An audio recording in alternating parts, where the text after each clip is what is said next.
নমস্কার প্রিয় ছাত্রছাত্রী, Calcutta university 6 semester political science CC 13 পেপারের আমি সাজেশন দিচ্ছি। শর্ট কোশ্চেন এবং বড় প্রশ্নেরও সাজেশন দিচ্ছি।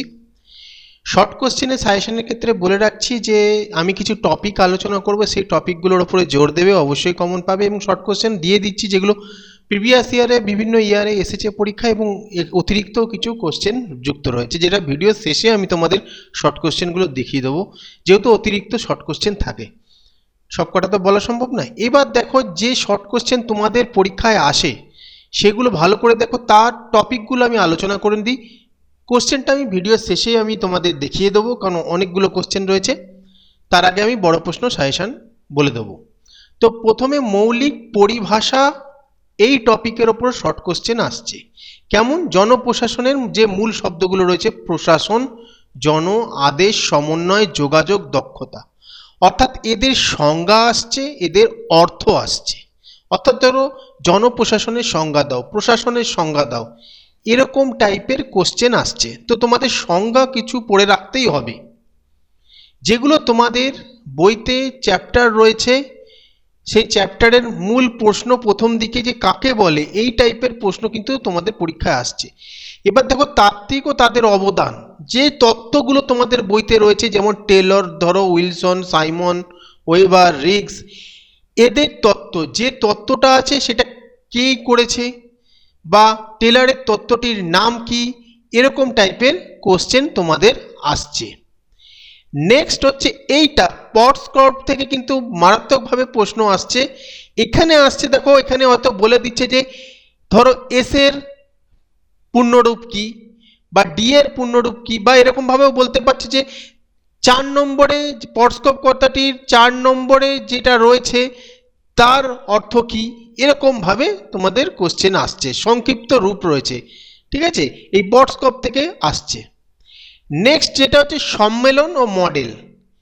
ঠিক আছে, এই ধরো সম্মেলন, কোনো সম্মেলন রয়েছে, সেখানে কোথায় হয়েছে, প্রবক্তার নাম, স্থান, এই টাইপের আসছে। তাই সম্মেলন থেকে কিন্তু কোশ্চেন আসছে। বৈশিষ্ট্য ও পার্থক্য, লোক প্রশাসন, বেসরকারি প্রশাসন, বিকেন্দ্রীকরণ, এদের পার্থক্য, সুবিধা অসুবিধা আসছে। নির্দিষ্ট ঘটনা বা বিষয়, কোনো বিশেষ প্রশাসনিক ঘটনা, যেমন আমলাতান্ত্রিক, পরজীবী, কে বলেছেন, এরকম একটা ব্যাপার পরীক্ষায় আসছে। তারপর হচ্ছে আধুনিক ও প্রাসঙ্গিক ধারণা, সুশাসন বলতে কি, উন্নয়ন প্রশাসন বলতে কি, বৈদ্যুতিন প্রশাসন কি, এই টাইপের কিন্তু সংজ্ঞা পরীক্ষায় আসছে। ঠিক আছে, এই 7টা টপিকের ওপর নির্ভর করে কিন্তু তোমাদের শর্ট কোশ্চেনগুলো আসছে। এবার আমি শর্ট কোশ্চেনগুলো পরে আমি দেখাচ্ছি, আমি আগে বড় প্রশ্ন নিয়ে আলোচনা একটু করে নিই। বড় প্রশ্ন কি কি আসতে পারে পরীক্ষায়। মডেল 1 থেকে মান 10-এর প্রথম প্রশ্ন, যে কোনো একটা প্রশ্ন তোমাদের উত্তর দিতে হবে। জনপ্রশাসনে কেন্দ্রীকরণ ও বিকেন্দ্রীকরণের ধারণাগত গুরুত্ব অপরিসীম, বিবৃতিটি ব্যাখ্যা করো। জনপ্রশাসনের প্রকৃতি ও পরিধি সম্পর্কে আলোচনা করো, ভেরি ভেরি ইম্পর্ট্যান্ট। ভারতের পটভূমিতে উন্নয়ন প্রশাসনের গুরুত্ব ব্যাখ্যা করো, অথবা ভারতীয় পরিস্থিতিতে উন্নয়ন প্রশাসনের প্রাসঙ্গিকতা আলোচনা করো, খুবই গুরুত্বপূর্ণ রয়েছে। জনপ্রশাসন চর্চায় রাজনীতিক প্রশাসনের দ্বিবিভাজন, বিতর্কের প্রকৃতি আলোচনা করো, খুবই গুরুত্বপূর্ণ। এখানে কিন্তু প্রতিটা কোশ্চেনই গুরুত্বপূর্ণ, প্রতিটা কোশ্চেন পড়াটা তোমাদের উচিত, যেহেতু পেপারটা একটু যথেষ্ট হার্ড রয়েছে কমন পাওয়ার ক্ষেত্রে। জনপ্রশাসনের কর্মধারা ও কর্মীবৃন্দের গুরুত্ব অস্বীকার করা যায় না, বিবৃতিটি ব্যাখ্যা করো।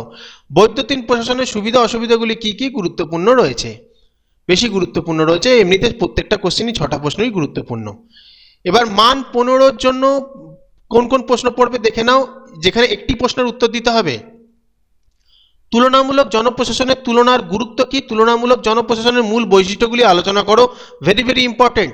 তুমি কি মনে করো বিশ্বায়ন, উদারীকরণ ও বেসরকারীকরণ জনপ্রশাসনের চরিত্র বদলে দিচ্ছে? উত্তরের সাপেক্ষে যুক্তি দাও। এই প্রশ্নটা অন্যভাবেও আসতে পারে, জনপ্রশাসনের ওপর উদারীকরণ ও বেসরকারীকরণের মূল প্রভাবগুলি ব্যাখ্যা করো, ভেরি ভেরি ইম্পর্টেন্ট। সনাতনী জনপ্রশাসনের প্রতি চ্যালেঞ্জ রূপে নয়া জনপ্রশাসনের উদ্ভব ও বৈশিষ্ট্যগুলি আলোচনা করো, গুরুত্বপূর্ণ রয়েছে। শাসন বলতে কি বোঝো, শাসন ও সরকারের মধ্যে সংযোগ ও পার্থক্য ব্যাখ্যা করো, গুরুত্বপূর্ণ রয়েছে। জনপ্রশাসনের তুলনামূলক জনপ্রশাসনের অবদান বিশ্লেষণ করো। মডেল 2 থেকে পড়বে মান 10, যে কোনো একটা প্রশ্নের উত্তর দিতে হয়। সমাজ পরিবর্তনের প্রক্রিয়ায় আমলাতন্ত্র একটি নেতিবাচক হাতিয়ার, বিবৃতিটির আলোকে মার্ক্সের আমলাতন্ত্র ব্যাখ্যা করো। তুমি কি মনে করো মার্ক্স আমলাতন্ত্রকে বিশ্বাস করতেন? তোমার উত্তরের সাপেক্ষে যুক্তি দাও। এটি কিন্তু গুরুত্বপূর্ণ রয়েছে, মার্ক্সবাদ কিন্তু দুটোই গুরুত্বপূর্ণ, কিন্তু এটি বেশি গুরুত্বপূর্ণ রয়েছে। পরের প্রশ্ন, নেতৃত্ব জনপ্রশাসনের জীবনী শক্তি, বিবৃতিটি ব্যাখ্যা করো, অথবা প্রশাসনের নেতৃত্বের ভূমিকা কি ব্যাখ্যা করো। Very very important. আমলাতন্ত্র একটি লৌহ খাঁচা, আমলাতন্ত্র একটি লৌহ খাঁচা। এই বিবৃতিটির আলোকে ওয়েবারের তত্ত্বায়নে আমলাতন্ত্রের বৈশিষ্ট্যসমূহ বিশ্লেষণ করো। গুরুত্বপূর্ণ রয়েছে।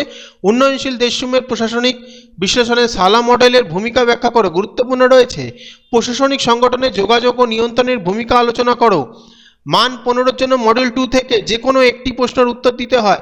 সিদ্ধান্ত গ্রহণ বলতে কি বোঝো? প্রশাসনে কি সিদ্ধান্ত গ্রহণ অপরিহার্য? যুক্তিসহ আলোচনা করো। Very very important. সিদ্ধান্ত গ্রহণ প্রক্রিয়ায় যোগাযোগ ও নিয়ন্ত্রণ কেন গুরুত্বপূর্ণ? উদাহরণসহ আলোচনা করো। জননীতির গুরুত্ব কি? জননীতি বাস্তবায়ন কিভাবে হয়? Very very important. তুমি কি মনে করো রিগসের প্রিজম দৃশ্য মডেল জনপ্রশাসনের নতুন বিশ্লেষণ ধারার জন্ম দেয়? উত্তরের সাপেক্ষে যুক্তি দাও। Very very important. জননীতি তত্ত্বে মডেলের গুরুত্ব কি? এ প্রসঙ্গে জননীতির মূল মডেলগুলি সংক্ষেপে আলোচনা করো। গুরুত্বপূর্ণ রয়েছে। জননীতির অনুসন্ধানে জনপ্রশাসনের শক্তি নিহিত বিবৃত করো। গুরুত্বপূর্ণ রয়েছে। ওয়েবারকে অনুসরণ করে আমলাতন্ত্রের বৈশিষ্ট্যগুলি ব্যাখ্যা করো। তুমি কি মনে করো আমলাতন্ত্র সম্পর্কে ওয়েবারের দৃষ্টিভঙ্গি যান্ত্রিক? উত্তরের সাপেক্ষে যুক্তি দাও। এটাও কিন্তু গুরুত্বপূর্ণ রয়েছে। তো এখানে যে প্রশ্নগুলো দিয়েছি ভালোভাবে পড়বে, যেহেতু পেপারটা একটু ডিফিকাল্ট রয়েছে তাই একটু বেশি করেই পড়তে হবে। এবার আসি শর্ট কোশ্চেন। শর্ট কোশ্চেনে কী কী টপিকের ওপরে আসে সেটা তো আলোচনা হয়ে গেছে ভিডিওর প্রথমে। এবার দেখে নাও শর্ট কোশ্চেনগুলো কি। শর্ট কোশ্চেন সবসময় একটু বেশিই পড়তে হবে তোমাদের।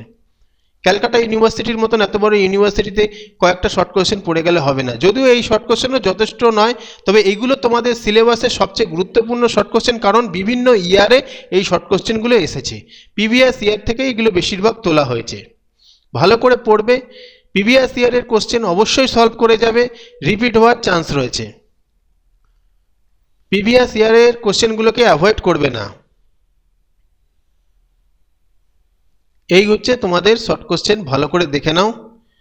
টপিকগুলো আগে জেনে নেবে, টপিকগুলো জেনে তোমরা ভালোভাবে নিজেরাই তৈরি করতে পারবে। এই হলো শর্ট কোশ্চেন, দেখে নাও। যাই হোক, ভিডিওটা ভালো লাগলে লাইক কমেন্ট শেয়ার করে দিও।